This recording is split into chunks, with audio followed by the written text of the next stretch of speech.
Informasi lain, Saudara, Satpol PP DKI Jakarta membongkar 22 ruko penyerobot jalan. Petugas juga membongkar lantai ruko yang menutupi saluran air.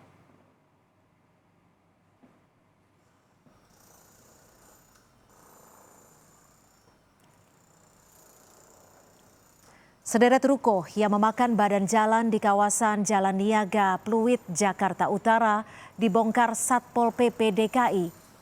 Sebanyak 22 ruko sudah dibongkar hari ini, sementara 16 ruko lainnya yang akan diselesaikan secepatnya pada hari ini hingga esok hari.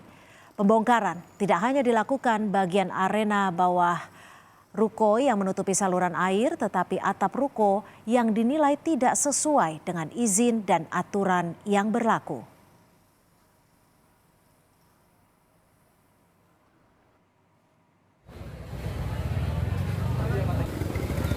Pembongkaran paksa dilakukan karena pemilik ruko sudah diberi waktu 4 hari untuk membongkar mandiri bangunan yang menyerobot jalan.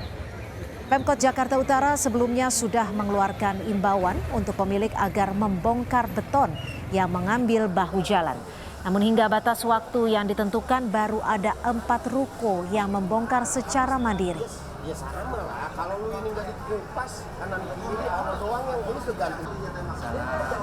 Itu sudah ada yang secara kooperatif membongkar sendiri beberapa bangunan. Kemudian hari ini adalah batas waktu yang sudah terakhir untuk kemudian kita lakukan eksekusi. Jadi hari ini komitmen kami dari Satpol PP, Pemprov DKI untuk melakukan eksekusi pembongkaran.